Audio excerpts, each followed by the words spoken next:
Hello बच्चों, कैसे हो? बढ़िया। आप बढ़िया तो मैं भी बढ़िया। तो देखो बच्चों, आज हमें क्या पढ़ाई करनी है। आज है बेटे हमारे पास क्लास 12th का यूनिट नंबर 10 का वीडियो नंबर 16। तो बेटे ये 10वें यूनिट का 16वां वीडियो है। और इससे पहले 15 वीडियो आपको प्लेलिस्ट में भी मिल जाएंगे और नीचे बेटे डिस्क्रिप्शन में भी मिल जाएंगे। और कुछ समय बाद आई बटन में भी लिंक आ जाएगा, जहां आप यूनिट नंबर 10 को पूरा पढ़ सकते हो और अपने सुंदर से नोट बना सकते हो, जो एग्जाम में आपकी बहुत ज्यादा हेल्प करेंगे। ठीक है बेटे, तो देखते हैं आज का हमारा टारगेट क्या है। बेटे आज हमारे पास है एल्काइल हैलाइड और एराइल हैलाइड के एनसीईआरटी के अभ्यास प्रश्न। तो बेटे हमारी जो एनसीईआरटी की बुक है, उस एनसीईआरटी की बुक में जो लास्ट में चैप्टर के बाद में एक्सरसाइज दे रखी है, उस एक्सरसाइज के कुछ क्वेश्चन तो मैंने आपको थ्योरी पढ़ाने के साथ साथ पढ़ा दिए थे। पर हमारे जो क्वेश्चन छूट गए हैं, जो थ्योरी के साथ एक्सप्लेन नहीं किए गए हैं, उन क्वेश्चन को हम इस वीडियो में एक्सप्लेन करेंगे। ठीक है बेटे, तो चलो बच्चों, जल्दी से आज की पढ़ाई शुरू करते हैं।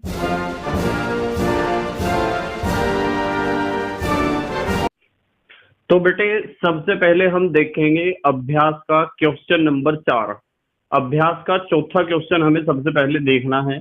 और ये दे रखा है, देखो ध्यान से, अभ्यास का चौथा क्वेश्चन, निम्नलिखित में से किसका द्विध्रुव आघूर्ण सर्वाधिक होगा।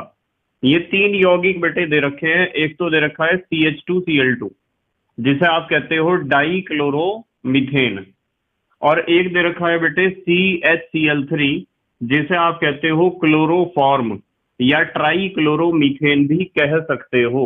और तीसरा है बेटे CCl4, जिसे आप कहते हो कार्बन टेट्रा क्लोराइड, या फिर आप कह सकते हो टेट्रा क्लोरोमीथेन।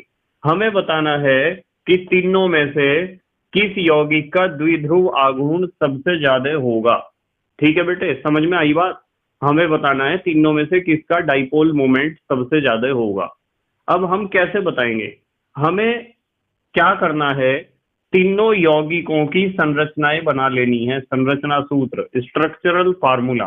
देखो उत्तर में मैंने CH2Cl2 का स्ट्रक्चर बनाया है। कार्बन, दो हाइड्रोजन इधर, दो Cl इधर। यहाँ CHCl3 का स्ट्रक्चर बनाया है। कार्बन बीच में है और यहाँ तीन आगे Cl और ये आ गया एक H। H तो एक ही है ना बेटे। फिर बनाया है CCl4 का। बीच में तो बेटे कार्बन है और चारों तरफ क्या है, एक एक क्लोरीन के परमाणु। अब हम किसी एक बंध से जुड़े दो परमाणुओं की तुलना करेंगे विद्युत ऋणात्मकता के आधार पर, on the basis of electronegativity. अब देखो जरा ध्यान से देखियो, कभी फिर आप कंफ्यूज हो जाओ। इस कार्बन और हाइड्रोजन को देखो बेटे, कार्बन और हाइड्रोजन में हाइड्रोजन की विद्युत ऋणात्मकता ज्यादा होती है। कार्बन और हाइड्रोजन में किसकी? कार्बन की। कार्बन की विद्युत ऋणात्मकता क्या होती है? ज्यादा होती है, इलेक्ट्रोनेगेटिविटी ज्यादा होती है।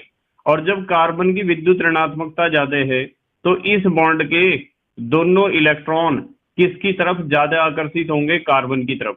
तो यहाँ दिशा क्या हुई? इस तरफ हुई दिशा। और यहाँ भी ऐसा ही होगा बेटे। यहाँ हाइड्रोजन और कार्बन के बीच जो बॉन्ड बन रहा है, उस बॉन्ड के दोनों इलेक्ट्रॉन कार्बन की तरफ ही आकर्षित होंगे, जिसकी वजह से इन दो बॉन्ड का, CH और CH बॉन्ड का द्विध्रुव आघूर्ण का डायरेक्शन होगा इधर। तो ये जो बीच में लाइन मैंने खींची है, ये लाइन बताती है इस बॉन्ड और इस बॉन्ड के द्विध्रुव आघूर्ण का परिणामी या रिजल्टेंट। क्योंकि भौतिक विज्ञान में आप पढ़ते हो कि डाइपोल मोमेंट या द्विध्रुव आघूर्ण एक सदिश राशि है। कैसी राशि है? सदिश राशि, जिसे आप कहते हो वेक्टर क्वांटिटी। तो बेटे यदि ये सदिश राशि है, तो इसका और इसका परिणामी या रिजल्टेंट यही तो होगा। आप दो सदिशों के जोड़ने का नियम तो पढ़ते ही हो फिजिक्स में।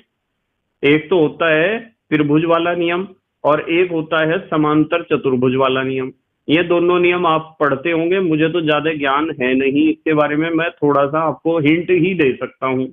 ठीक है बेटे, तो यहाँ हमें पता चला है कि इस बॉन्ड और इस बॉन्ड का जो द्विध्रुव आघूर्ण का रिजल्टेंट है या परिणामी है, उसकी दिशा होगी ये। अब आ जाओ CCl और CCl बॉन्ड में। यदि कार्बन और क्लोरीन का हम कंपैरिजन करते हैं, तुलना करते हैं, तो हमें पता चलता है कि क्लोरीन का इलेक्ट्रोनेगेटिविटी ज्यादा है, अर्थात क्लोरीन का वैद्युत ऋणात्मकता कार्बन से ज्यादा है। तो जहां बॉन्ड के जो दोनों इलेक्ट्रॉन हैं, वे इलेक्ट्रॉन क्लोरीन की तरफ को ज्यादा आकर्षित होंगे। And the same process takes place in this case. इस केस में भी बेटे ऐसा ही होता है। ये बॉन्ड के दोनों इलेक्ट्रॉन क्लोरीन की तरफ, इसके भी दोनों इलेक्ट्रॉन क्लोरीन की तरफ आंशिक रूप से विस्थापित होते हैं, जिसके कारण इन दोनों का जो परिणामी द्विध्रुव आघूर्ण है उसका दिशा क्या होगा, रिजल्टेंट क्या होगा ये।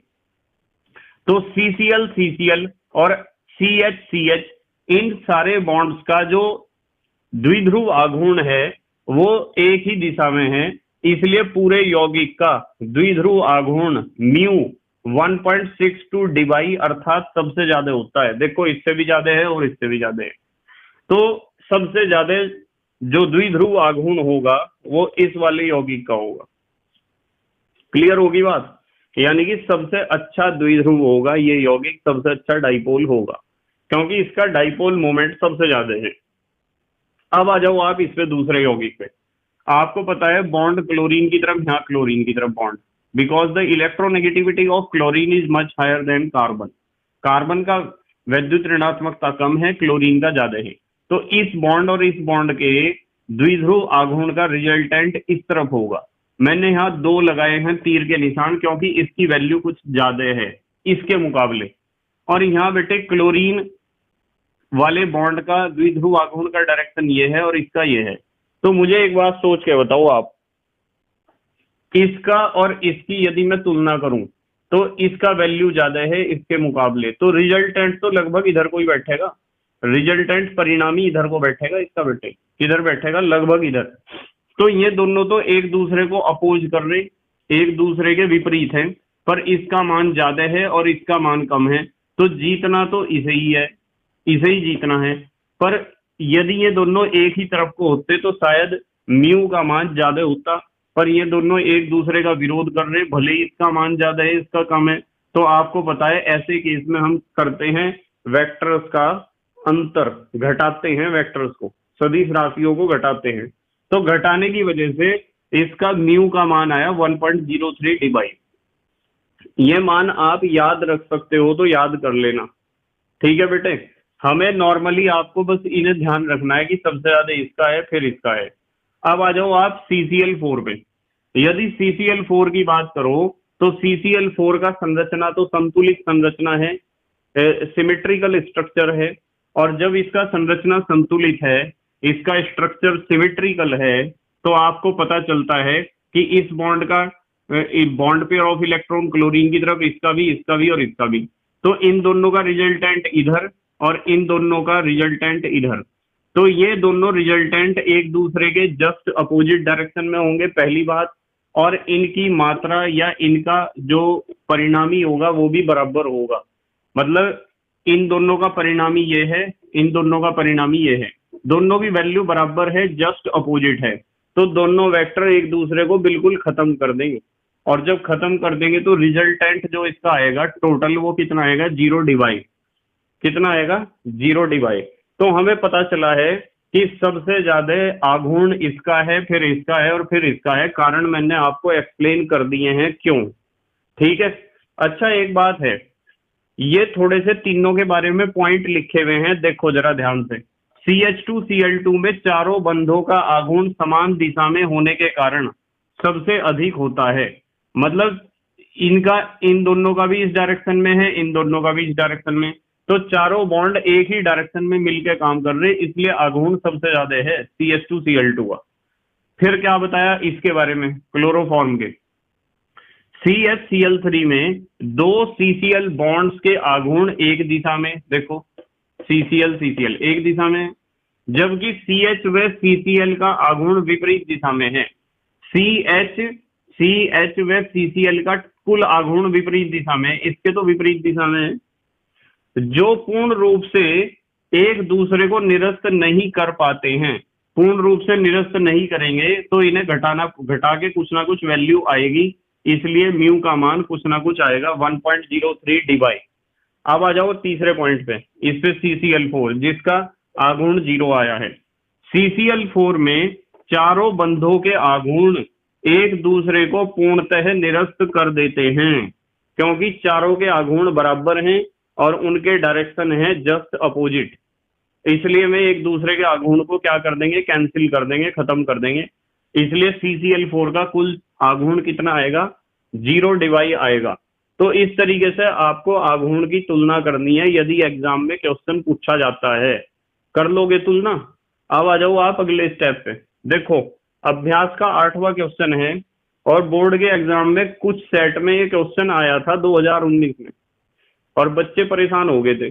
देखो बेटे, यदि आपके एग्जाम में आते हैं क्वेश्चन बहुत सिंपल सिंपल तो आप मनाते हो खुशियां कि बहुत अच्छा पेपर आ गया है, और यदि एग्जाम में आ जाते हैं एनसीईआरटी के क्वेश्चन तो किसी बच्चे पे हिलते ही नहीं एनसीईआरटी के क्वेश्चन, क्योंकि ज्यादातर टीचर ऐसे हैं जो एनसीईआरटी के क्वेश्चंस को कराते ही नहीं है। वे एनसीईआरटी के न्यूमेरिकल्स नहीं छेड़ने के, एनसीईआरटी के क्वेश्चन नहीं छेड़ने के, वे कोई भी साथ में जो किताब उन्होंने लगा रखी होगी प्राइवेट पब्लिकेशन की, उस किताब में से क्वेश्चन कराते रहेंगे और बच्चे खुशियां मनाते रहेंगे, और वहां पता चलेगा एग्जाम में तो एनसीईआरटी आ गया पूरा। और जिस सेट में एनसीईआरटी आता है बच्चों की सिरदर्दी बन जाती है, और फिर बच्चे एग्जामिनेशन हॉल में से निकल के पता क्या कहते हैं, बच्चे कहते हैं कि सर हमारा पेपर तो यार आउट ऑफ सिलेबस आ गया, हमारा तो कोई भी क्वेश्चन सिलेबस में नहीं था। अरे बेटे, हमारा कोर्स एनसीईआरटी का है तो यार एनसीईआरटी की किताब को उठा के तो देखो, उसकी एक्सरसाइज तो देखो। आप साइड बुक कर लेना, उसकी प्रैक्टिस कर लेना एक्सरसाइज की, पर एनसीईआरटी बहुत मस्त है, ध्यान रखो। बिना एनसीईआरटी के कुछ नहीं होने वाला है, चाहे आप किसी कॉम्पिटेटिव एग्जाम में बैठ जाना, ठीक है। इसलिए मैं बार बार कहता हूं कि एनसीईआरटी पे फोकस करो। मेरा सारा फोकस एनसीईआरटी पे इसी वजह से है कि साइड बुक तो आप कर ही लोगे, उसकी एक्सरसाइज तो आप कर ही लोगे, उसमें तो पीछे उत्तर दिए हुए होते हैं हर एक किताब की एक्सरसाइज में। पर यदि एनसीईआरटी की हम बात करें तो उसे करना आपको सबसे मुश्किल लगता है, चाहे किसी एक चैप्टर को बेटे अपने आप पढ़ के देखो, ठीक है। तो इसलिए हमें सही रास्ते पे चलना चाहिए। मैं बार बार आपको इसी बात को समझाता हूँ कि हमें सही रास्ते पे चलना चाहिए, भले ही वो कठिन रास्ता हो, ठीक है बेटे। अब देखो ये क्वेश्चन पेपर में पूछा गया है कई बार, अभ्यास का 8वां क्वेश्चन, उभय दंती नाभिक रागी क्या होते हैं। अब इस नाम से डर जाते हैं बच्चे, उभय दंती नाभिक रागी, इससे डर जाते हैं बच्चे की क्या होते हैं। उदाहरण की सहायता से समझाइए बेटे। उभय दंती नाभिक रागी से बिल्कुल नहीं डरना है। उभय दंती का मतलब जिसके पास 2 दाता परमाणु हो और मैं दोनों ही इलेक्ट्रॉन पेयर को डोनेट कर सकते हो, या फिर दोनों में से कोई भी अटैक कर सकता हो। कहां? ऐसी जगह जहां इलेक्ट्रॉन की कमी हो, इलेक्ट्रॉन न्यून बिंदु या पॉइंट या साइट पर अटैक कर सकता हो। जैसे मैं आपको कहूं कि मान लो हमारे पास साइनाइड है, देखो CN नेगेटिव, साइनाइड इस रूप में भी रहता है, यह भी इसकी एक अनुनादी अवस्था है, इसमें कार्बन के ऊपर नेगेटिव चार्ज है, और साइनाइड इस अवस्था में भी रहता है, इसमें नाइट्रोजन के ऊपर नेगेटिव चार्ज आ गया, यहाँ ट्रिपल बॉन्ड है या डबल बॉन्ड है। तो इन दोनों स्थितियों में यदि हम बात करें तो इनमें से एक स्थिति में दाता परमाणु यानी कि जो अटैक करेगा वो कार्बन है, और दूसरी स्थिति में क्या है, नाइट्रोजन। तो इसका मतलब साइनाइड की एक खासियत है, CN की एक खासियत है कि ये साइनाइड और आइसोसाइनाइड दोनों की तरह बिहेव कर सकता है। जब ये साइनाइड की तरह बिहेव करता है तो हमें समझ जाना चाहिए कि अटैक कौन करेगा, कार्बन करेगा, और जब ये आइसोसाइनाइड की तरह बिहेव करता है तो हमें समझ जाना चाहिए कि अटैक कौन करेगा, नाइट्रोजन करेगा। इसका मतलब ये एक ऐसा न्यूक्लियोफाइल है, देखो यहां शब्द आया नाभिक रागी। नाभिक रागी का मतलब होता है न्यूक्लियोफाइल, जिसे आप कहते हो नाभिक स्नेही, जिसे नाभिक से लगाव हो, जिसे नाभिक से स्नेह हो, जिसे नाभिक से अफेक्शन हो, जिसे नाभिक से प्यार हो, ठीक है बेटे। और नाभिक पर कैसा आवेश होता है, धन आवेश। यदि नाभिक पर धन आवेश होता है तो धन आवेश वाली जगह को कौन स्नेह करेगा, कौन लगाव करेगा, कौन अफेक्शन करेगा, कौन प्यार करेगा, वो करेगा जिसके ऊपर खुद के ऊपर या तो ऋणावेश हो या फिर जिसके पास इलेक्ट्रॉनों की अधिकता हो। ये दो बातें हैं, ठीक है, या तो वो नेगेटिवली चार्ज स्पीसीज हो या फिर वो इलेक्ट्रॉन रिच स्पीसीज हो। क्लियर बात। अब देखो, हमें पता चला है कि साइनाइड दो अनुनादी अवस्थाओं में पाया जाता है, CN ग्रुप या न्यूक्लियोफाइल, और वो कभी तो उसका दाता परमाणु यानी कि अटैकिंग एटम हो जाता है कार्बन, और कभी हो जाता है नाइट्रोजन। ठीक है, ध्यान रखोगे। अब देखो, ऐसे को कहते हैं हम उभय दंती नाभिक रागी। उभय का मतलब दंती, उभय दंती का मतलब कि दोनों में से कोई भी अटैक कर सकता है, और नाभिक रागी का मतलब न्यूक्लियोफाइल, नाभिक स्नेही। बस कुछ भी नहीं है, ये समझ में आया। अब देखो क्या लिख रखा है यहाँ मैंने उत्तर में, वे नाभिक स्नेही अभिकर्मक। नाभिक स्नेही अभिकर्मक को आप कहते हो न्यूक्लियोफाइल, जो किसी इलेक्ट्रॉन न्यून केंद्र पर, भाई अटैक कहां करेगा, जहां इलेक्ट्रॉनों की कमी है वहीं तो अटैक करेगा न्यूक्लियोफाइल। इलेक्ट्रॉन न्यून केंद्र पर अपने दो परमाणुओं में से किसी के द्वारा भी आक्रमण कर सकते हैं। तो दो परमाणु यदि उसके पास दाता परमाणु है तो दोनों में से किसी के द्वारा भी वो आक्रमण कर सकता हो, तो मैं उसे कहूंगा उभयदंती नाभिक रागी। ठीक है बेटे, समझ में आई बात। तो इसलिए एग्जाम्पल में आप इन्होंने कहा ना कि उदाहरण की सहायता से समझाइए, तो उदाहरण में आप इस CN के दोनों अनुनादी संरचनाएं दिखा दोगे। ठीक है, अच्छा जल्दी से स्क्रीनशॉट लो, अगले क्वेश्चन देख रहे हैं फिर हम। स्क्रीनशॉट लो, ले लिया बेटे स्क्रीनशॉट, ठीक है।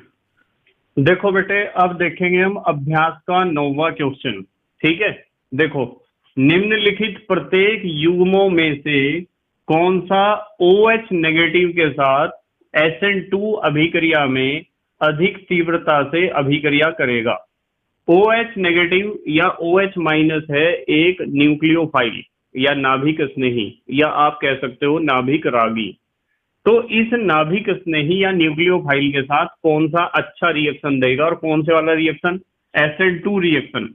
SN2 रिएक्शन के बारे में मैंने आपको बताया था कि SN2 रिएक्शन सिंगल स्टेप में होता है। कितने स्टेप में, केवल एक स्टेप में कंप्लीट हो जाता है।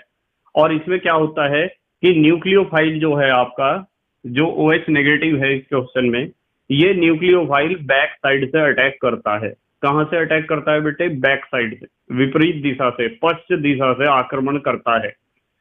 ठीक है बेटे, सबस्ट्रेट के ऊपर।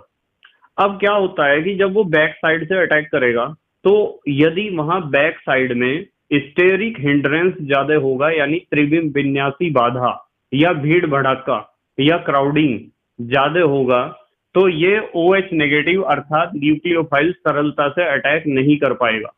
तो SN2 रिएक्शन में मैंने आपको समझा रखा है कि जो प्राइमरी RX हैं, प्राथमिक एल्काइल हैलाइड हैं, वे सबसे अच्छा SN2 रिएक्शन दिखाते हैं, और सेकेंडरी उससे बेकार, और टर्सरी तो सबसे ही बेकार। और फिर प्राइमरी की भी तुलना आपस में कर सकते हैं, सेकेंडरी की भी, टर्सरी की भी आपस में ही तुलना हो सकती है। वो सब कुछ डिपेंड करता है क्राउडिंग के ऊपर, यानी स्टेरिक हिंड्रेंस के ऊपर। यानी कि बहुत सारे प्राथमिक एल्काइल हैलाइड ऐसे हो सकते हैं जो SN2 रिएक्शन को अलग अलग वेग से दिखाते हों, अलग अलग स्पीड में दिखाते हों। ठीक है बेटे, अब देखो SN2 रिएक्शन देखनी है हमें, कौन सा अच्छा करेगा, CH3Br और CH3I। अब यहाँ तो ये दोनों प्राथमिक RX हैं बेटे, दोनों प्राइमरी एल्काइल हैलाइड हैं। देखो, Br जिस कार्बन पे जुड़ा हुआ है वो कार्बन तो अकेला है, और अकेला कार्बन तो प्राथमिक ही होता है, प्राइमरी कार्बन एटम होता है। और इसमें भी बेटे बिल्कुल ऐसा ही हो रहा है। आयोडीन जिस कार्बन से जुड़ा है वो कार्बन तो अकेला है, और जब वो कार्बन अकेला है तो इसका मतलब वो प्राथमिक कार्बन परमाणु ही तो है, वो प्राइमरी कार्बन एटम है। तो आप इसे भी 1 डिग्री RX और इसे भी 1 डिग्री RX कहोगे, यानी दोनों के दोनों प्राइमरी एल्काइल हैलाइड हैं। जब दोनों प्राइमरी हैं तो तुलना किस आधार पर हमें करनी चाहिए, यह अपने आप में एक बड़ा सवाल है। किस आधार पर करनी चाहिए बताओ। यदि ये दोनों प्राथमिक एल्काइल हैलाइड हैं तो आप यूं देखोगे कि इनमें जो हैलोजन एटम अटैच है, वो बॉन्ड जो बना रहा है कार्बन के साथ, वो बॉन्ड कितना मजबूत है कितना कमजोर है। मुझे यूं बताओ, ब्रोमीन कार्बन के साथ ज्यादा मजबूत बंध बनाएगा या आयोडीन, बताओ। आप कहोगे कि सर ब्रोमीन ज्यादा मजबूत बंध बनाएगा क्योंकि इसका साइज छोटा है और विद्युत ऋणात्मकता ज्यादा है।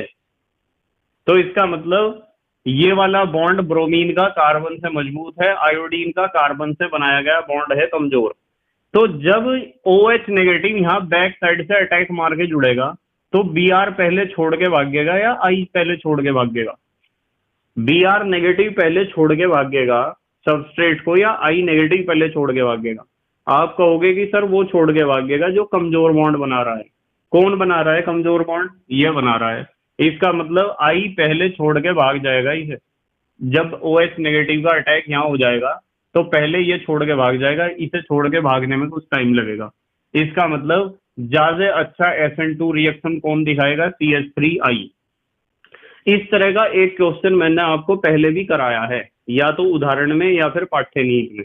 अब देखो पता चल गया ना कि दोनों प्राइमरी RX हैं, प्राइमरी एल्काइल हैलाइड हैं, पर फिर भी हम बता रहे हैं कि इसका SN2 रिएक्शन दिखाने का स्पीड और प्रोबेबिलिटी फास्ट होगी, प्रोबेबिलिटी भी ज्यादा होगी और स्पीड भी ज्यादा होगी। क्यों होगा? क्योंकि I का साइज बड़ा है, इलेक्ट्रोनेगेटिविटी कम है, तो I जो कार्बन से बॉन्ड बनाता है वो जरा लंबा बॉन्ड बनता है, बड़ा बॉन्ड, लंबा बॉन्ड। और लंबा बॉन्ड है तो उसमें एक खासियत है कि वो कमजोर तो होगा ही, और जब वो कमजोर होगा तो जल्दी टूटेगा, और जब वो जल्दी टूटेगा इसका मतलब जल्दी छोड़ के भागने वाला I नेगेटिव है, ये नहीं छोड़ सकता। तो उत्तर में देखो क्या लिखा है, CH3I अधिक तीव्रता से अभिक्रिया करेगा क्योंकि इसका बंध कमजोर है, ये वाला बॉन्ड कमजोर है, तो I नेगेटिव जल्दी छोड़ के भागेगा सबस्ट्रेट को। ठीक है बेटे, अब सेकंड पार्ट पे आ जाओ। देखो CH3 का whole thrice CCl tertiary alkyl halide है। देखो कार्बन 3 कार्बन से जुड़ा हुआ है, जिस कार्बन पे हेलोजन अटैच है, ये हेलोजन जिस कार्बन पे अटैच है वो 3 कार्बन से जुड़ा हुआ है। देखो C3 है, टर्सरी है, और ये प्राथमिक है, प्राइमरी। तो आपको पता है भीड़ भड़ाका यहाँ ज्यादा है और यहाँ कम है। जहाँ भीड़ कम है वही SN2 रिएक्शन ज्यादा अच्छी दिखाएगा। तो उत्तर में लिखा CH3Cl अधिक तीव्रता से अभिक्रिया देगा। कौन सी अभिक्रिया? SN2। कभी आप SN1 में भी यही उत्तर लिख आओ। दोनों चीज समझा रखी ना मैंने आपको। SN1 में तो जहां भीड़ है वहां अच्छा रिएक्शन होगा, और SN2 में जहां छीड़ है वहां ज्यादा अच्छा रिएक्शन होगा। भीड़ और छीड़ को तो समझते हो? ठीक है बेटे, ये एक दूसरे के क्या है? विलोम शब्द हैं। आपने पढ़े होंगे हिंदी में विलोम शब्द किसे कहते हैं, पढ़े हैं ना। देखो तो यहाँ लिखा हुआ है कि CH3Cl अधिक तीव्रता से अभिक्रिया देगा क्योंकि इसमें त्रिविम विन्यासी बाधा बहुत कम है। त्रिविम विन्यासी बाधा को कहते हैं बेटे स्टेरिक हिंड्रेंस, या त्रिविम बाधा भी आप कह सकते हो, या भीड़ भड़ाका भी कह सकते हो, या क्राउडिंग भी कह सकते हो, आपकी मर्जी है। जहां क्राउडिंग कम है, जहां भीड़ कम है, वहीं अच्छा SN2 रिएक्शन होगा। अब मूव कर जाओ आप अभ्यास के 10वें क्वेश्चन पे। देखो 10वें पे आगे, निम्नलिखित हैलाइड्स के इथेनॉल में सोडियम इथॉक्साइड द्वारा वी हाइड्रो हेलोजिनीकरण, पता है ना, डी हाइड्रो हेलोजिनेशन है जिसमें HX निकलता है। HX एल्कोहलिक KOH से ही तो निकलता है। एल्कोहलिक KOH ले लो या एल्कोहलिक NaOH ले लो। तो इन्होंने कहा वी हाइड्रो हेलोजिनीकरण के फलस्वरूप बनने वाली सभी एल्कीन्स की संरचनाएं लिखिए। हाँ लिख देंगे हम संरचना। इनमें से मुख्य एल्कीन कौन सी है? भाई मुख्य एल्कीन यानी मेन प्रोडक्ट कौन सा होगा? आपको पता है जब HX रिमूव होता है, हाइड्रोजन हैलाइड जब निकलता है, तो लगता है सेट-जेफ का नियम। दिमाग में घुसाओ इस बात को। कौन सा नियम लगता है? सेट-जेफ का नियम लगता है बेटे, सेट-जेफ का नियम। और बेटे जो सेट-जेफ का नियम है वो बताता है कि हेलोजन के साथ बराबर वाले कार्बन से वहां से हाइड्रोजन उठाइयो जहां हाइड्रोजन कम होंगे। दोबारा सुनो भाई, आपको पता है डी हाइड्रो हेलोजिनेशन या वी हाइड्रो हेलोजिनीकरण एल्कोहलिक KOH की प्रेजेंस में होता है, और आपको उसमें निकालना होता है HX हाइड्रोजन हैलाइड। चाहे एक साथ निकाल दो या दो प्रोडक्ट बना के निकाल दो, आपकी मर्जी है। दोनों तरीके मैं सिखाऊंगा आपको। तो जो HX निकलता है वो HX में X तो हेलोजन जो दिख रहा वही निकलेगा हेलोजन। तो सवाल यह है कि हाइड्रोजन इधर से निकाल लें या इधर से निकाल लें। हाइड्रोजन कहाँ से निकाल लें? ऊपर से निकाल लें या नीचे से निकाल लें? जहां जहां भी चारों तरफ हाइड्रोजन प्रेजेंट है तो कौन से हाइड्रोजन कौन से कार्बन से उठाना चाहिए? तो सेटजेफ ने कहा हाइड्रोजन वहां से उठाओ जहां हाइड्रोजन कम है, ठीक है, हाइड्रोजन वहां से उठाओ जहां हाइड्रोजन कम है, सुन लिया ना। तो सेटजेफ के नियम से जो भी प्रोडक्ट बनेगा वो ज्यादा मात्रा में बनेगा और जल्दी जल्दी बनेगा। अब देखो इसका फर्स्ट पार्ट देखो क्या है, 1 ब्रोमो 1 मिथाइल साइक्लोहेक्सेन। तो हमारे पास साइक्लोहेक्सेन है बेटे, साइक्लोहेक्सेन तो ऐसा होता है देखो, बेंजीन का छोटा भाई है ये, साइक्लोहेक्सेन है, 1 पे ही ब्रोमो है और 1 पे ही मिथाइल है।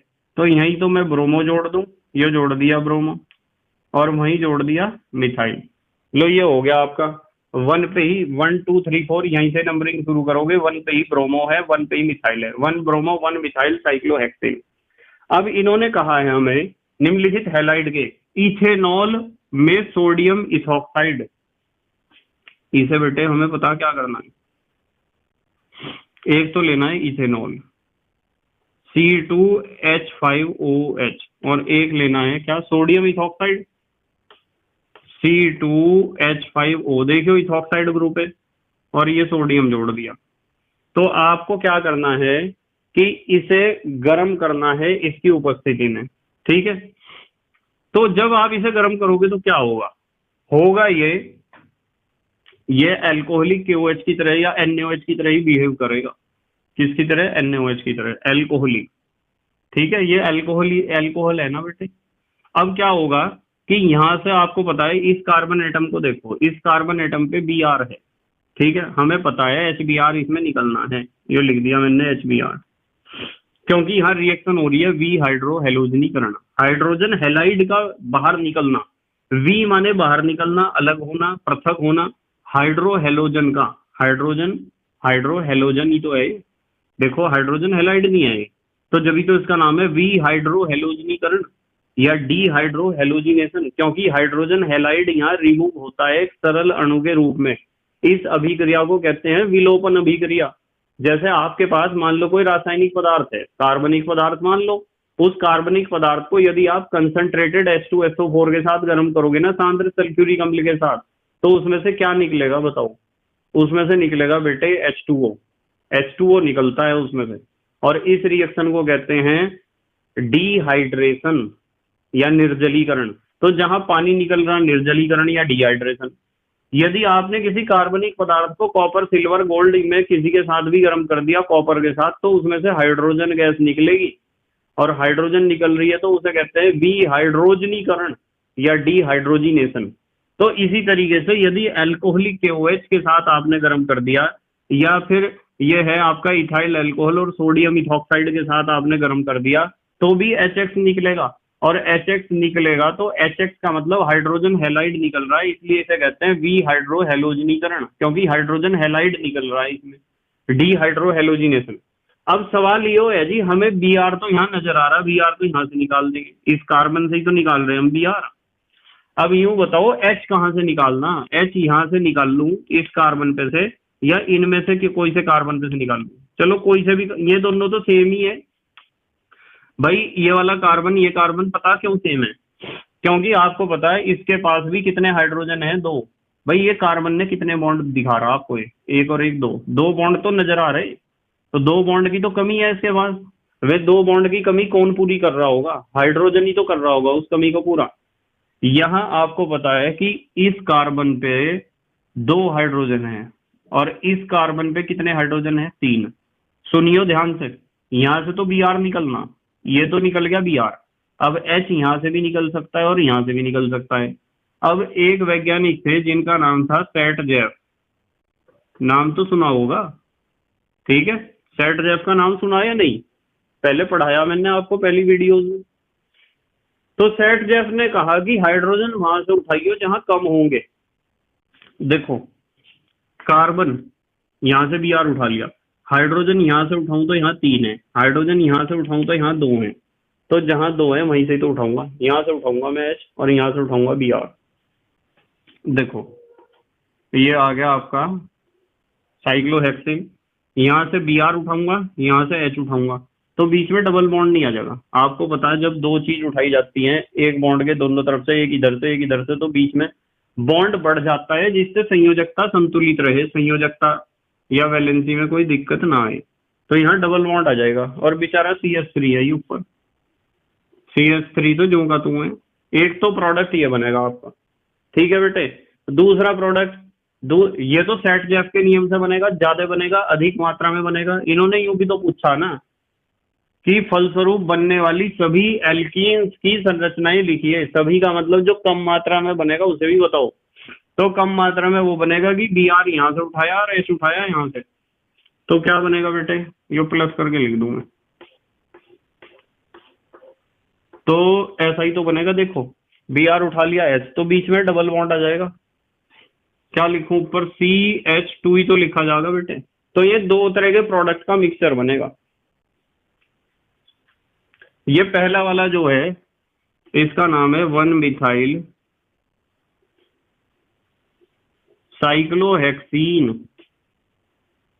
1 पे मिथाइल है, साइक्लोहेक्सीन है। 1 पे नंबरिंग करोगे 1 2 3 4 इस तरह करा जाएगा, इस तरफ को चलेगी नंबरिंग। 1 मिथाइल साइक्लोहेक्सीन या 1 मिथाइल साइक्लोहेक्स 1 इन भी आप कह सकते हो, ठीक है बेटे। और ये जो दूसरा प्रोडक्ट है जिसमें डबल बॉन्ड ऊपर आ रहा है, इसका नाम होगा मिथाइलिडीन ही तो होगा बेटे, मिथाइलिडीन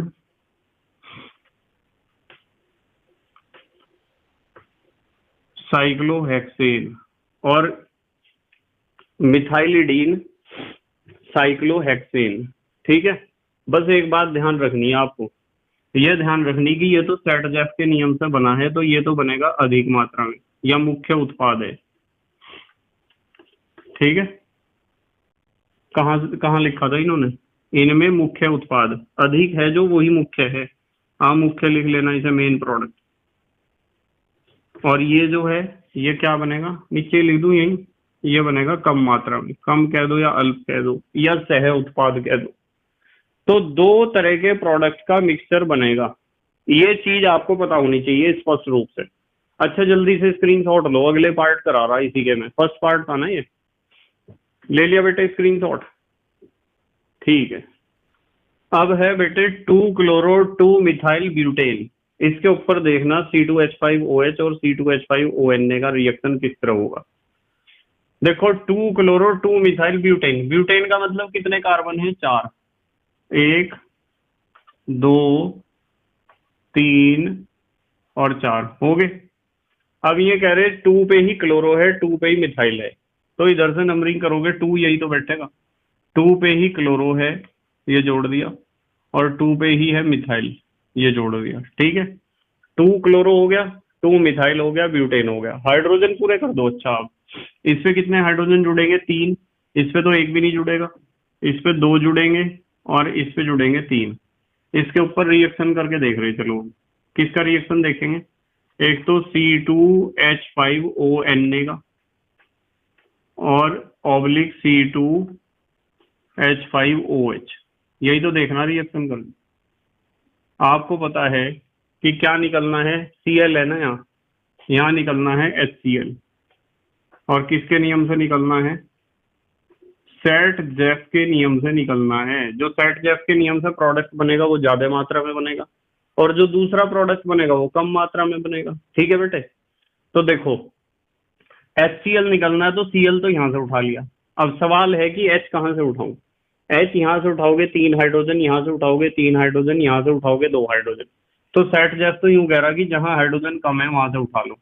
Cl ये उठाएंगे, हाइड्रोजन ये उठाएंगे, तो क्या बनेगा देखो जरा, CH3 सिंगल बॉन्ड C, ऊपर तो CH3 जोगा तुम्हें, यहाँ से उठा लिया Cl, एक यहाँ से उठाया एक यहाँ से, तो क्या बन जाएगा बीच में डबल बॉन्ड, ये क्या बचेगा यहाँ CH और सिंगल बॉन्ड, ये क्या बनेगा CH3 जोगा तुम। तो एक तो प्रोडक्ट ये बनेगा। इस प्रोडक्ट को आप ध्यान से देख लो, इसमें आप जब नंबरिंग करोगे किधर से करोगे, इधर से ही तो करोगे नंबरिंग। क्या लिखूं, 1 2 3 4। दूसरे पे मिथाइल है तो मैं लिखूंगा 2 मिथाइल, 2 मिथाइल, कितने कार्बन है, 4। ब्यूट कौन से नंबर पे डबल बॉन्ड है, दूसरे नंबर पे, 2 इन, ये तो इसका नाम हो गया 2 मिथाइल ब्यूट 2ईन। ठीक है बेटे, 2 मिथाइल ब्यूट 2ईन। अब इसमें एक चीज ध्यान रखनी है आपको कि ये मेन प्रोडक्ट है। क्या लिखूं इसे? मुख्य लिख दूं, मुख्य उत्पाद, या अधिक मात्रा में लिख दूं? मुख्य तो ये है। साथ में और कौन बनेगा? कहाँ लिखूं? इधर ही लिखूं क्या?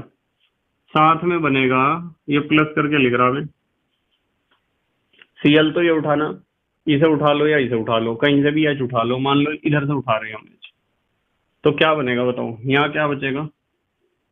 CH2, यहाँ डबल बॉन्ड आ जाएगा क्योंकि यहाँ से उठाया Cl। C ऊपर है कौन? CH3 जोगा तू है, ये सिंगल बॉन्ड CH2 जोगा तू है, और फिर सिंगल बॉन्ड CH3। देखियो यही तो बनेगा बेटे। प्रोडक्ट देखो ध्यान से, सही बनाया क्या मैंने? ये बनाया CH2, यहाँ से H उठा लिया, तो क्या आना चाहिए? यहाँ CH2 आना चाहिए ना बेटे, एक H उठा लिया। अब ठीक हो गया। अब देखो CH2 और यहाँ से, अब इसमें एक बात ध्यान रखनी है कि इसकी नंबरिंग भी इधर से ही होगी, 1 2 3 4। 2 मिथाइल, इसका नाम हो जाएगा 2 मिथाइल, कितने कार्बन है? 4।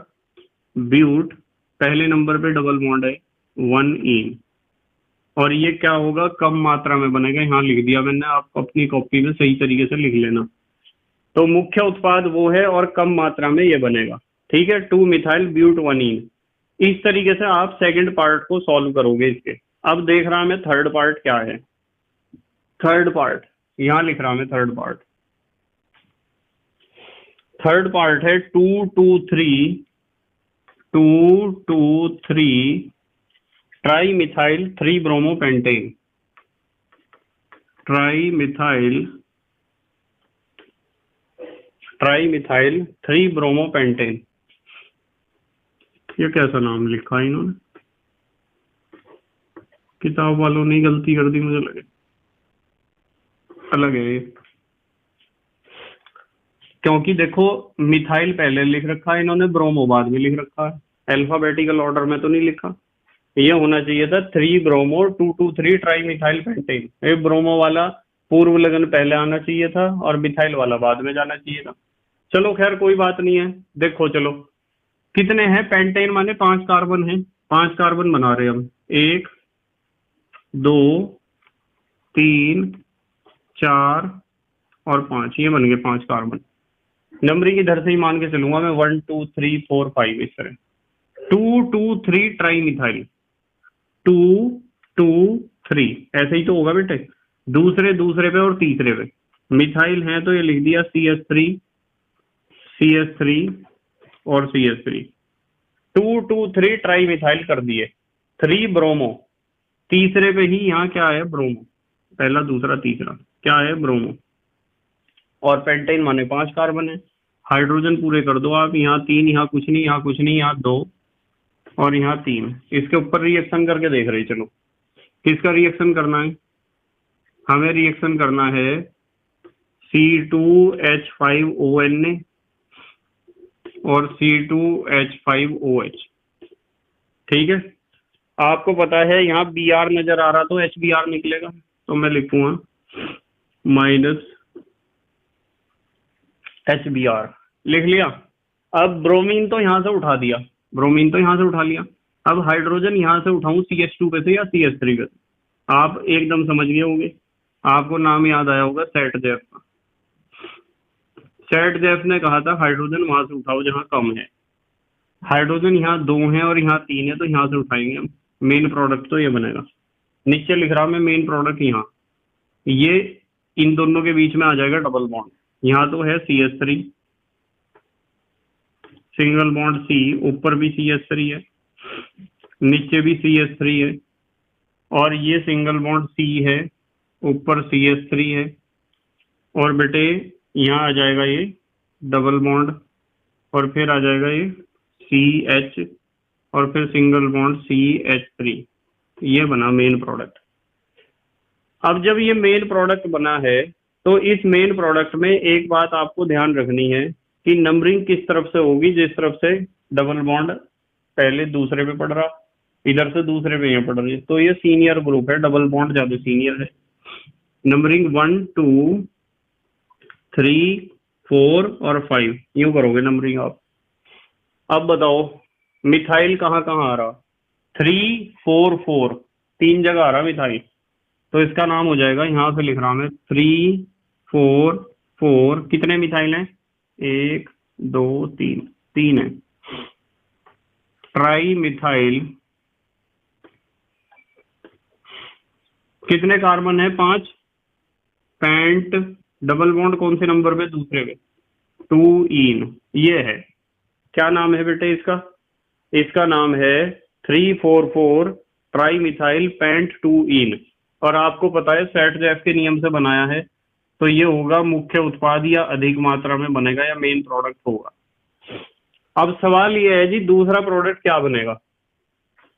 दूसरा प्रोडक्ट क्या बनेगा? देखो यहां से तो उठाएंगे Br, और कार्बन के पास वाला ये कार्बन से तो हमने उठा लिया, अब इस कार्बन से उठा सकते हैं। इस कार्बन पे तो हाइड्रोजन है ही नहीं जो यहाँ से उठाएं, यहाँ से उठाएंगे हम, फिर यहाँ से H उठाएंगे एक, तो प्रोडक्ट जो बनेगा यहाँ बीच में डबल बॉन्ड आ जाएगा, CH3 जो का त्यों, CH3 जो का त्यों, सिंगल बॉन्ड, ये C जो का त्यों है, ऊपर भी CH3 है, नीचे भी CH3 है जो का त्यों, और ये सिंगल बॉन्ड भी एज इट इज है, ये सिंगल बॉन्ड कार्बन, ये तो उठा लिया, यहाँ से ये उठा लिया, तो ऊपर डबल बॉन्ड क्या आ जाएगा? CH3 की जगह क्या लिखूं? CH2।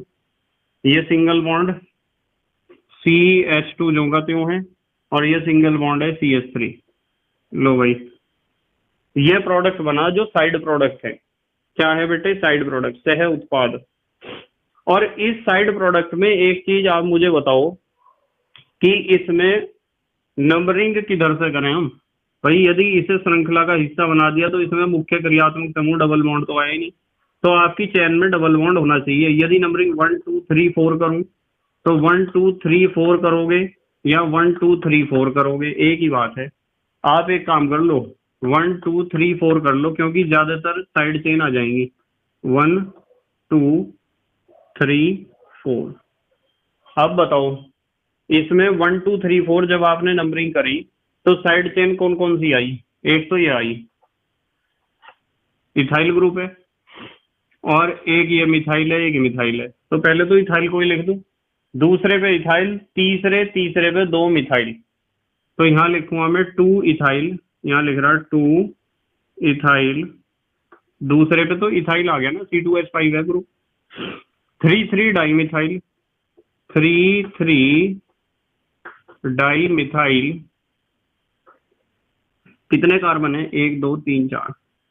ब्यूट कौन से नंबर पे? 1 पे ही है ना, 1 इन, ये हो गया इसका नाम। और ये बनेगा कम मात्रा में या अल्प उत्पाद है, या साइड प्रोडक्ट है, सह उत्पाद। तो इस तरीके से आपको ये रिएक्शन करनी है। आपको पता होना चाहिए कि जब आप C2H5ONA और C2H5OH का रिएक्शन RH के ऊपर करते हो तो उसमें से HX निकलता है। क्या निकलता है? HX। ठीक है बेटे, अच्छा जल्दी से स्क्रीनशॉट लो, फिर अगला क्वेश्चन देख रहे हैं हम। ले लिया बेटे स्क्रीनशॉट?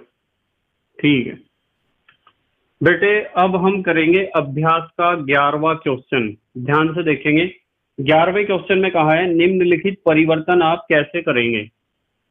ठीक है, जिसे आप कहते हो कैसे प्राप्त करोगे, या अंतः परिवर्तन या कन्वर्जन।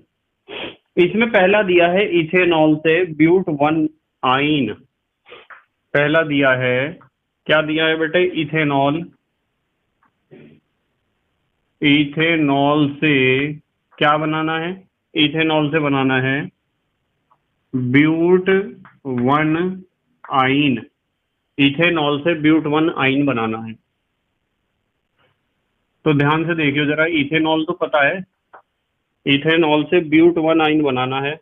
इथेनॉल ऐसा होता है बेटे CH3 CH2OH, ऐसा ही तो होता है इथेनॉल। ये बना दिया इथेनॉल। आपको बनाना है ब्यूट 1 आइन। आप एक काम करो, इसका पहले क्लोराइड बनाने के लिए आप इसके ऊपर रिएक्शन कर दो थायोनील क्लोराइड की, SOCl2 का रिएक्शन कर दोगे। आपको मैंने सिखा रखा है कि SOCl2 PCl5 का भाई है। आप यहाँ PCl5 का भी रिएक्शन कर सकते हो XOCl2 की जगह, PCl3 का भी रिएक्शन कर सकते हो। आपकी मर्जी है, चाहे PCl5 का रिएक्शन कर दो इसके ऊपर, चाहे PCl3 का कर दो, या थायोनील क्लोराइड जिसका हम कर रहे हैं उसका कर दो। ऑक्सीजन के दोनों तरफ के बॉन्ड टूट जाएंगे, आपको पता है। कितने Cl हैं? दो। एक Cl यहाँ जुड़ेगा, एक Cl यहाँ जुड़ेगा, बीच में जुड़ेगा PCl3। तो आपको पता है कि POCl3 ये साइड प्रोडक्ट है, निकल जाएगा। और बेटे HCl भी साइड प्रोडक्ट है, ये भी निकल जाएगा।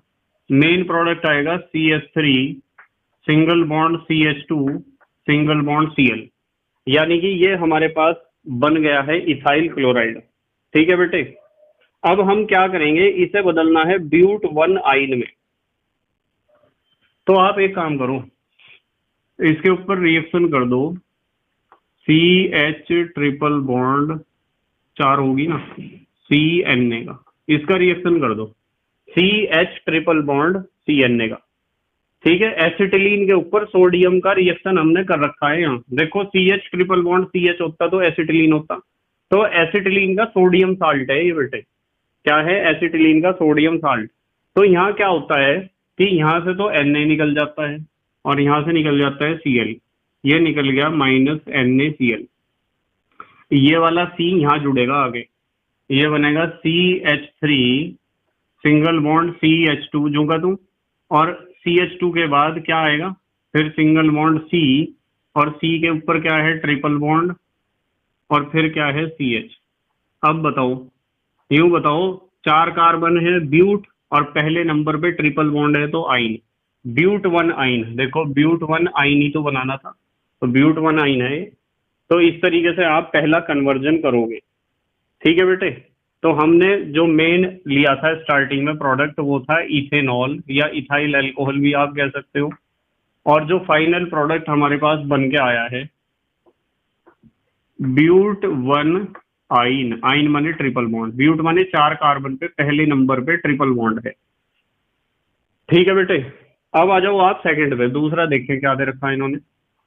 दूसरा दे रखा है इथेन से ब्रोमो इथेन। ये तो इथेन से बनाना है ब्रोमो इथेन, ये तो बहुत आसान है। 2 कार्बन है, सिंगल बॉन्ड है, और उनके ऊपर ब्रोमीन जोड़ना है, सिर्फ ब्रोमो इथेन। तो इथेन तो आपको पता है, CH3 सिंगल बॉन्ड CH3, ये है इथेन। अब इसके ऊपर तो आपको यदि ब्रोमीन जोड़ना है तो आप Br2 का रिएक्शन करा दो बस। चलो सनलाइट भी लिख दो, यहाँ से H, यहाँ से Br, ये निकल गया HBr as a side product. HBr तो एक साइड प्रोडक्ट की तरह निकल जाएगा।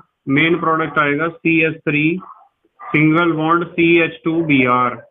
देखो ब्रोमो इथेन नहीं आएगा, ब्रोमो इथेन, ब्रोमो इथेन। जब मैं पढ़ाता हूँ ना, जब ही भोंकते हैं कुत्ते भी, ब्रोमो ब्रोमो इथेन, या आप कह सकते हो इथाइल, हंसी तो नहीं आ रही किसी को, इथाइल ब्रोमाइड। जब हम बचपन में कुछ बच्चों के साथ, दोस्तों के साथ अपने मजाक करते थे, तो कहते थे यार तू मत गाना, यदि तू गाएगा तो कुत्ते भौंकने लग जाएंगे।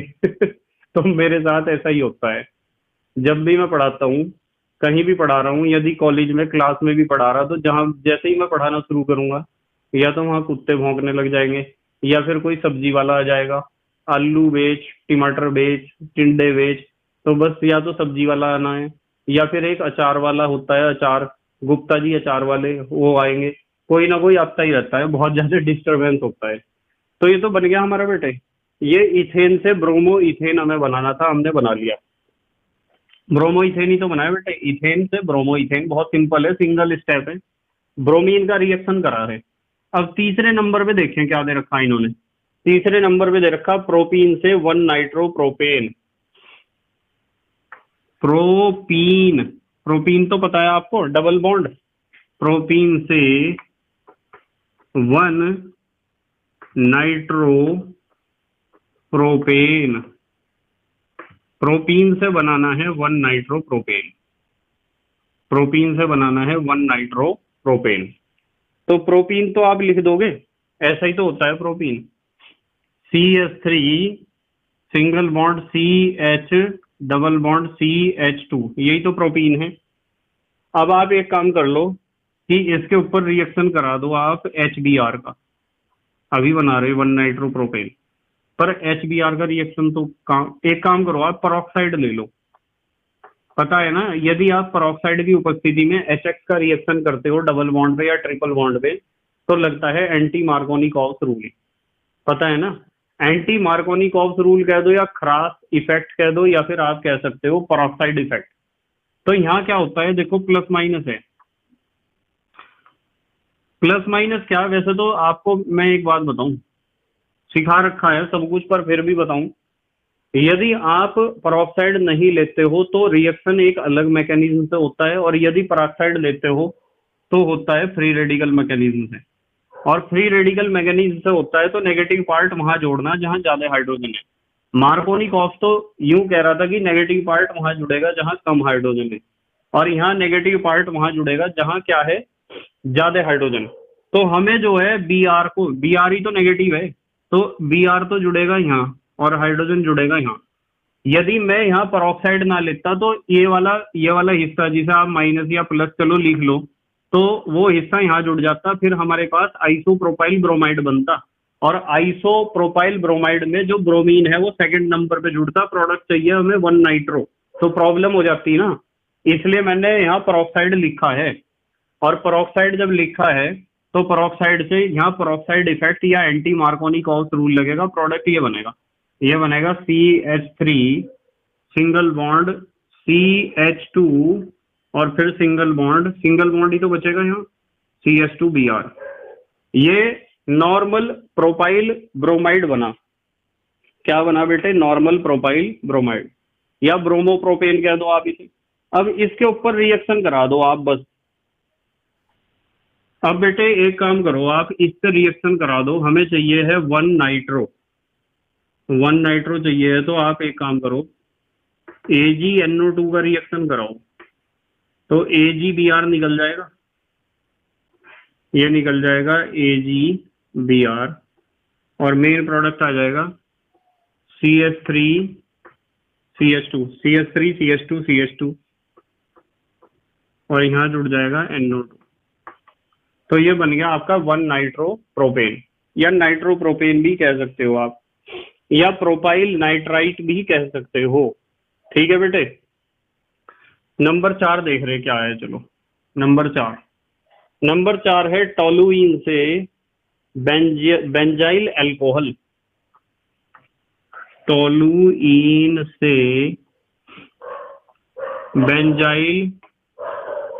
से बेंजाइल अल्कोहल। तो हमें टोलुइन से बेंजाइल अल्कोहल बनाना है। पता है ना टोलुइन किसे कहते हैं, बहुत अच्छा रिएक्शन है, ध्यान से देखना जरा। टोलुइन से बेंजाइल अल्कोहल, ये हमारे पास है टोलुइन। बेंजीन रिंग के टॉप पे क्या जुड़ा होता है, CH3, ये टोलुइन है। यदि आपको बेंजाइल अल्कोहल बनाना है तो आपको पता है बेंजाइल ग्रुप उसे कहते हैं जब बेंजीन रिंग के ऊपर CH2 हो। ठीक है बेटे, तो आप CH2 के ऊपर OH जोड़ना है बेंजाइल अल्कोहल बनाने के लिए, तो आप पहले एक काम करो, Cl2 का रिएक्शन करा दो। यदि Cl2 का रिएक्शन कराओगे तो यहाँ से H, यहाँ से Cl, ये HCl निकल जाएगा, और HCl निकल के जो प्रोडक्ट हमें मिलेगा उसका नाम आपको पता है क्या है, बेंजाइल क्लोराइड। क्या है बेटे, बेंजाइल क्लोराइड। और अब आपको इस Cl को हटा के क्या चाहिए, OH, क्योंकि बेंजाइल अल्कोहल चाहिए हमें। अब आप एक काम कर लो, सिंपल सा इसके ऊपर रिएक्शन कर दो जलीय KOH का, एक्वस KOH का, या NaOH ले लो, मर्जी आपकी।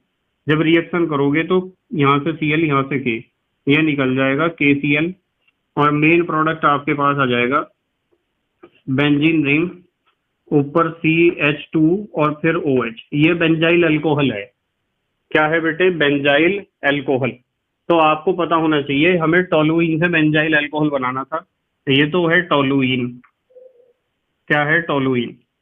और ये बन गया आपका बेंजाइल ग्रुप होता है ना, मैंने सिखाया आपको बेंजाइल, बेंजल, बेंजो सिखाए हैं ना, बेंजाइल, बेंजल और बेंजो। ये बना बेंजाइल क्लोराइड, और ये बन गया आपका बेंजाइल अल्कोहल। ये बन गया बेंजाइल एल्कोहल। ठीक है बेटे, अच्छा स्क्रीनशॉट लो जल्दी से, फिर अगले पार्ट करा रहा है इससे। ले लिया बेटे स्क्रीनशॉट? ठीक है बेटे, नंबर 5 पे इन्होंने दिया है, नंबर 5 पे दिया है प्रोपीन से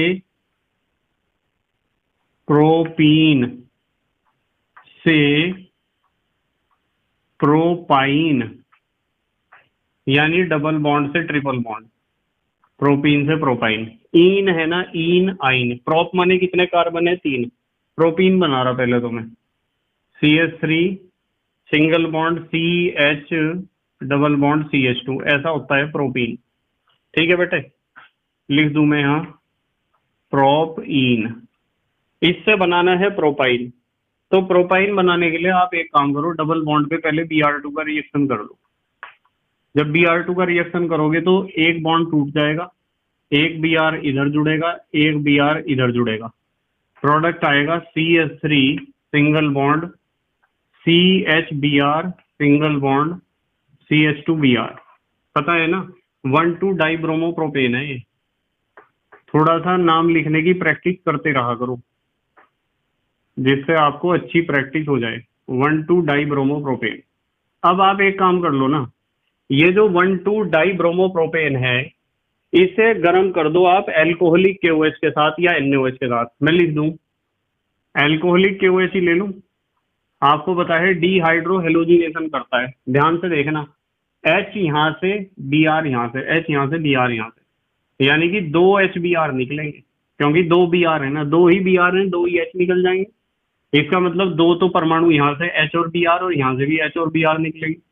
क्या बनेगा? CH3 सिंगल बॉन्ड, H और Br निकल गए तो क्या बचा? C, और यहाँ H और Br निकल गए तो क्या बचा? CH। अब संयोजकता पूरी करने के लिए जब 2 इधर से निकले तो 2 ही बॉन्ड आप बढ़ा दोगे, तो ये प्रोडक्ट बना।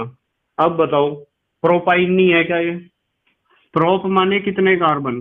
3, और आइन माने ट्रिपल बॉन्ड, प्रोपाइन है ये। क्या है बेटे? प्रोपाइन। तो इस तरीके से आप डबल बॉन्ड को ट्रिपल बॉन्ड में कन्वर्ट कर सकते हो, प्रोपीन से प्रोपाइन बना सकते हो। अब आ जाओ आप नंबर 6 पे। ये समझ में आया ना आपके कि एल्कोहलिक KOH क्या कर देता है? HX निकाल देता है, HX इस तरह निकालता है।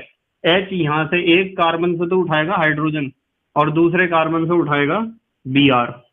ठीक है, और एक बात का और ध्यान रखना है, कान खोल के सुन लियो। कभी कुछ बच्चे सोच रहे हो कि यहाँ से H उठेगा, यहाँ से Br उठेगा, तो H यहाँ से भी तो उठ सकता है।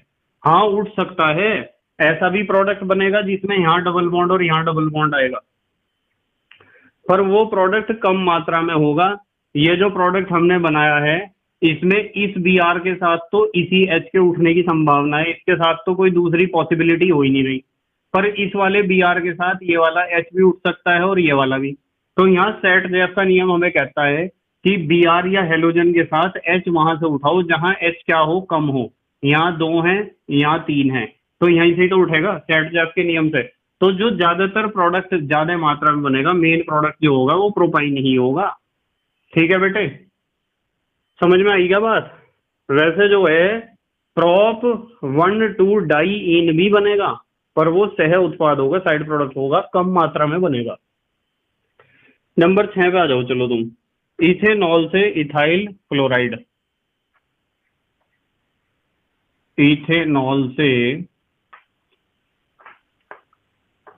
इथाइल फ्लोराइड, इथेनॉल से इथाइल फ्लोराइड बनाना, ध्यान से देखिए जरा। इथेनॉल से इथाइल फ्लोराइड, ये लिख रहा मैं इथेनॉल, 2 कार्बन वाला एल्कोहल CH3 CH2OH, ये लिख दिया। इसके ऊपर थायोनील क्लोराइड का रिएक्शन करा दोगे क्या आप? SOCl2 का। पता है आपको ऑक्सीजन के दोनों तरफ के बॉन्ड टूट जाएंगे, एक Cl इधर, एक Cl इधर, बीच में SO। बताओ मेन प्रोडक्ट बनेगा CH3 CH2Cl। बस मेन प्रोडक्ट लिख रहा मैं, नीचे आप लिख सकते हो SO2 भी निकलेगा और HCl भी निकलेगा, लिख दोगे ना? अब आपको जो है क्या कहा इन्होंने? Ethyl fluoride. यहाँ Cl की जगह F चाहिए हमें।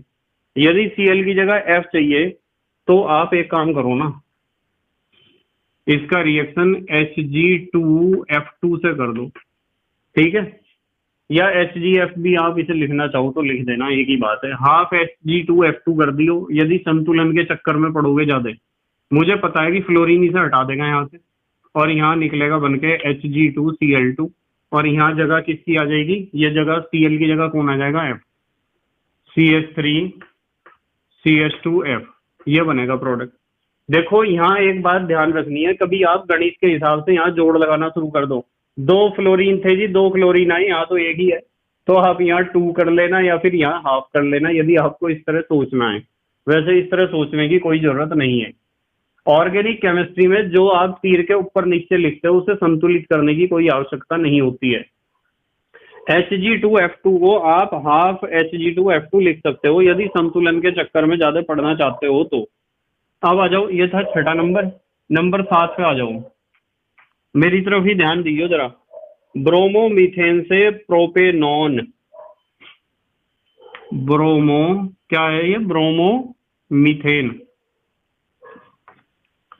ब्रोमोमीथेन से बनाना है, क्या बनाना है बेटे, प्रोपेनॉन बनाना है, प्रोपेनॉन प्रोपेनॉन से डरियो ना, एसीटोन बनाना है। प्रोपेनॉन बेटे एसीटोन का नाम होता है, पता है ना, CH3COCH3, एकदम समझ में आ जाएगा आपके। पर हाँ, जिन बच्चों ने 11th में अच्छी तैयारी नहीं कर रखी उन्हें थोड़ी प्रॉब्लम हो सकती है। ब्रोमोमीथेन बना दूं पहले, देखो CH3Br बन गया ब्रोमोमीथेन। अब इसके ऊपर आप एक काम करो, KCN का रिएक्शन करा दो आप।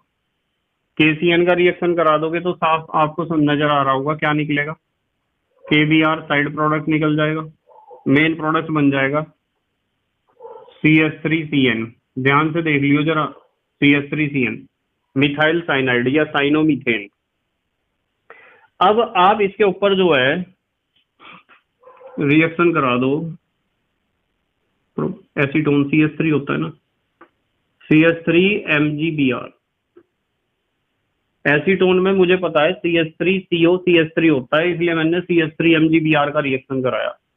एक CH3 तो है ही, एक और चाहिए हमें। तो जब आप CH3MgBr का रिएक्शन कराओगे, ध्यान से देखियो जरा, इसमें से एक बॉन्ड टूट जाएगा, 3 बॉन्ड में से एक, इधर तो जुड़ेगा CH3 और इधर जुड़ेगा MgBr, ठीक है। तो एक तो CH3 ये हो गया, ये वाला, और फिर ये कार्बन बनाऊं, ये बना दिया कार्बन, फिर ये नए वाला CH3 बनाऊं, ये बना दिया नए वाला CH3, फिर ये डबल बॉन्ड बनाऊं, ये बना दिया डबल बॉन्ड, फिर N है, फिर Mg है, और फिर Br है, ये प्रोडक्ट बनेगा आपका। अब हमें चाहिए कि ये सारा सिस्टम यहाँ से हट जाए और इसकी जगह क्या आ जाए, O, CH3COCH3 चाहिए ना हमें, एसीटोन प्रोपेनॉन चाहिए। तो इसके लिए आप क्या करोगे, जल अपघटन करोगे। यहां लगा दूं तीर का निशान। आप एक काम करो, अम्लीय माध्यम में जल अपघटन कर दो और पूर्ण जल अपघटन कर दो। जब आप अम्लीय माध्यम में पूर्ण जल अपघटन करोगे तो क्या होगा, एक तो अम्लीय माध्यम में इस तरह H2O ऐसा आएगा, ठीक है, H2O, और एक जो है H और OH। देखते रहियो ध्यान से, नाइट्रोजन के सारे बॉन्ड टूट गए, इधर के टूटे तो O और H2, CH3CO CH3 main product मैं लिख रहा हूं यहाँ, CH3CO CH3, यही तो है एसीटोन भाई, यही तो एसीटोन होता है। एसीटोन कह दो या प्रोपेनॉन कह दो, आपकी मर्जी है, एसीटोन कहो या फिर आप कहो प्रोपेनॉन। एक तो ये बन गया मेन प्रोडक्ट। ये क्या है देखियो, NH कितने हैं, 3, यहां लिख दो तीर के नीचे है बेटे, तीर के नीचे लिख रहा हूं मैं। NH3 निकलेगा एज ए साइड प्रोडक्ट, और क्या निकला देखियो, मैग्नीशियम हाइड्रोक्सी ब्रोमाइड MgOHBr, ये भी एज ए साइड प्रोडक्ट निकलेगा। तो इस तरीके से आपका ये वाला रिएक्शन हो जाएगा। नंबर कौन सा था ये, 7वां। चलो 8वां देखो, अच्छा 8वां है, अभी तो थोड़ी सी जगह यहाँ देखेंगे शायद आ जाए। 8वां ये है ब्यूट 1 इन से ब्यूट 2 इन, ब्यूट 1 इन से ब्यूट 2 इन। तो बेटे ब्यूट 1 इन से ब्यूट 2 इन हमें बनाना है। ध्यान से देखियो, ब्यूट 1 इन से ब्यूट 2 इन किस तरह बनता है। 4 कार्बन है, पहले नंबर पे डबल बॉन्ड है, सीधा बना रहा मैं। CH3 CH2 CH double bond CH2। देखिए संयोजकता पूरी है। क्या है, ब्यूट 1 इन है ना। हाँ संयोजकता पूरी है सबकी। ये लिख दिया ब्यूट 1 इन। अब आप इसके ऊपर HBr का रिएक्शन कर दो। आप अभी देख रहे, देखो क्या खेल खेल लेंगे।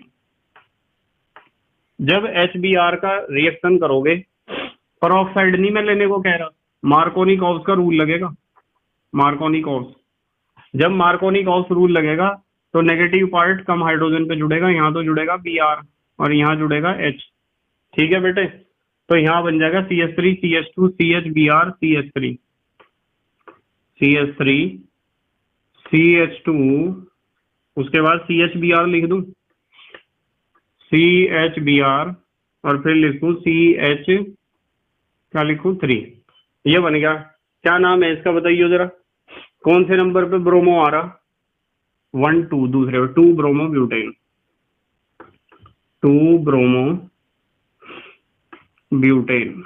यही तो बना। हमें बनाना ब्यूट 2 इन, हमें बनाना है ब्यूट 2 इन। अब आप सिंपल सी बात है, इसे गर्म कर दो। 2 का मतलब दूसरे, यहाँ डबल बॉन्ड चाहिए आप, यदि यहाँ डबल बॉन्ड चाहिए ना तो आप इसे गर्म कर दो एल्कोहलिक KOH के साथ। तो पता है आपको क्या निकलेगा, HBr निकलेगा, पता है। क्योंकि एल्कोहलिक KOH या एल्कोहलिक NaOH क्या करता है, डिहाइड्रो हेलोजिनेशन करता है, हाइड्रो हेलोजिनीकरण, HX निकालता है। तो Br तो यहाँ से निकलेगा। अब सेट जैव कह रहा कि यार H यहाँ से निकाल लें, 3 वाले से 2 वाले से, तो सेट जैव ने कहा 2 वाले से निकाल लो। लिख दूं मैं नीचे, सेट जैव ने कहा 2 वाले से निकाल लो, 2 वाले से जहां कम है, तो निकाल लियो जरा। HBr CH3 single bond CH, H ही तो बचेगा, double bond CH single bond CH3। बताओ जरा इसका नाम क्या है। 4 कार्बन है ब्यूट, दूसरे नंबर पे डबल बॉन्ड है ब्यूट 2 इन। ये था ब्यूट 1 इन, हमें बनाना था ब्यूट 1 इन से ब्यूट 2 इन।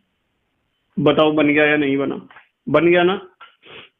अच्छा चलो स्क्रीनशॉट लो, अगले क्वेश्चन कराऊंगा मैं। ले लिया स्क्रीनशॉट, ठीक है।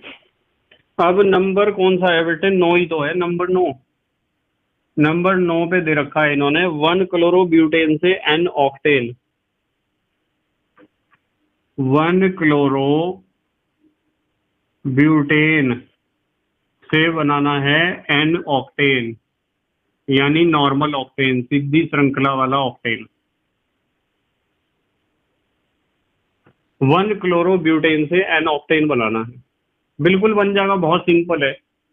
वुड्स रिएक्शन का नाम तो सुना आपने, WURTZ, वुड्स रिएक्शन, वो यूज करेंगे हम।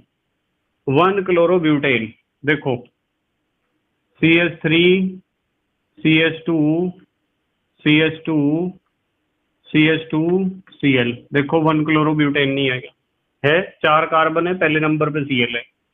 यहाँ लिख दिया मैंने 2 सोडियम, और यहाँ लिख दिया, देखो 1 2 3 और 4, और यहाँ लगा दिया एरो का निशान, एरो के ऊपर लिख दिया ड्राई ईथर, शुष्क ईथर की उपस्थिति में होता है, और लिख दिया WURTZ, वुड्स रिएक्शन। कौन सा रिएक्शन है, वुड्स रिएक्शन है, सबको सिखा रखा आपको। क्या निकल जाएगा, ये निकल गया, तीर के नीचे लिख दूं बस इसे भी। क्या निकला बेटे, -2 NaCl, 2 NaCl निकल गए। 4 तो ये हैं, 4 ये हैं, 1 2 3 4, 1 2 3 4 बन गया। लो क्या कहा था उन्हें, 1 क्लोरोब्यूटेन, 1 क्लोरोब्यूटेन, 1 क्लोरोब्यूटेन से हमने बनाया है नॉर्मल ऑक्टेन, देखो 8 नहीं है क्या कार्बन? 1 2 3 4 5 6 7 8, 8 हैं और सीधी श्रृंखला में है, तो नॉर्मल ऑक्टेन ही तो कहोगे इसे। बहुत सिंपल था ये तो। नंबर 10 पे आ जाओ। अच्छा, आप नंबर 10 पे कहा है बेंजीन से बाईफिनाइल। बेंजीन से बनाना है बाईफिनाइल। बाईफिनाइल, यहाँ कुछ बुक्स में लिखा होता है डाईफिनाइल। एक ही बात है, कंफ्यूज नहीं होना बिल्कुल भी। बाईफिनाइल कह दो या डाईफिनाइल कह दो, ठीक है। आप जो खाते हो ना रोज सब्जी या दाल के साथ, उसे चाहे आप रोटी कह दो, चाहे चपाती कह दो, चाहे फुल्का कह दो, और भी बहुत सारे नाम है, ज्यादा नाम तो मैं लेने का नहीं तो शायद आपको अजीब लगेगा, ठीक है। तो कुछ भी कह सकते हो आप। इसी तरह आप बाईफिनाइल, कुछ बुक्स में लिखा हुआ है बाईफिनाइल और कुछ बुक्स में लिखा है डाईफिनाइल, ठीक है बेटे। चलो देख रहे, रिएक्शन मैंने आपको सिखा रखा है पहले से ही। आप एक काम करो, सबसे पहले बेंजीन लेना ना, ये ले लिया, लो बेंजीन, ये बेंजीन है। एक एच दिखा दूं, यहाँ रिएक्शन दिखाएंगे, इसके ऊपर आप Br2 का रिएक्शन करा दो, ब्रोमीन का रिएक्शन करा दो, और उत्प्रेरक ले लो आप इसी का, ये Fe(X3) लेना, X की जगह Br ले लूँ, FeBr3, यहाँ से H, यहाँ से Br, HBr निकल गया, और HBr निकल गया तो यहाँ Br आ जाएगा। लो देखिए जरा क्या बना, ब्रोमोबेंजीन। ये ब्रोमोबेंजीन बना। ये क्या था? ये था बेंजीन, और ये बन गया आपका ब्रोमोबेंजीन। तो बेटे बेंजीन से ब्रोमोबेंजीन बना लिया। अब आप एक काम कर लो ना, फिटिक रिएक्शन का नाम सुना कभी आपने जिंदगी में? जी सर अभी सुना बस आपके मुंह से। पहले भी सुना बेटे, 10th में भी सुना होगा, 11th में भी सुना होगा, और मैंने इससे पहले भी कई बार आपको बता दिया है। ये मैंने ब्रोमोबेंजीन लिया, और इधर भी मैं ब्रोमोबेंजीन ही ले रहा हूं, और बीच में 2 सोडियम, और ये लिख दिया हमने गर्व के साथ ड्राई ईथर, और लिख दिया फिटिग, अंकी बिंदी ना लगा दियो कोई सा, फिटिग अभिक्रिया, और ये कर दिया हमने कत्लेआम, मचा दिया, यहाँ ये मचा दिया कत्लेआम। यही तो निकलेगा, 2 NaBr, 2 Na है 2 Br, और ये बन गया हमारे पास मेन प्रोडक्ट बेंजीन रिंग, उसके साथ जुड़ा हुआ दूसरा बेंजीन रिंग, ठीक है। इसे कहते हैं कुछ बुक्स वाले बाईफिनाइल, और कुछ बुक्स वाले कहते हैं डाईफिनाइल, और हम तो सबके ही साथ हैं, ठीक है बेटे। सबका साथ और सबका विकास, कुछ भी कह दो आप, ठीक है बेटे। विकास समझ में आया ना? तो इस तरीके से बेटे ये आपको अंतः परिवर्तन या कन्वर्जन करने हैं। हमारे देश के प्यारे प्यारे बच्चे जल्दी से स्क्रीनशॉट लेंगे। ले लिया बेटे स्क्रीनशॉट? ठीक है। तो ये बेटे हमने करे हैं, कितने क्वेश्चन करे हैं? ये हमने करे हैं अभ्यास के 11वें क्वेश्चन तक हमने कर लिया है। अगले मैं अभ्यास के क्वेश्चन आपको अगले वीडियो में कल कराऊंगा, ठीक है बेटे। मैं चाहता तो इसी वीडियो में इन्हें सबको कंप्लीट कर देता, फिर आपको नींद आ रही कुछ बच्चों को बहुत ज्यादा नींद आने लगती है आपको, तो मैं सोचता हूँ कि यार ज्यादा परेशान ना करा जाए। बस बेटे आप एक निश्चित क्रम में पढ़ा करो, एक निश्चित क्रम में, ऐसा ना करा करो कि आप कहीं से भी किसी भी वीडियो को उठा के उसे देख रहे और खुशियां मना रहे और मिठाइयां बांट रहे। ऐसे नहीं पढ़ाई होती बेटे। आपको जब पढ़ना है तो एक डेफिनेट सीक्वेंस में आपको स्टडी करना चाहिए, ठीक है बेटे। तो thank you very much for watching this video. Okay bye.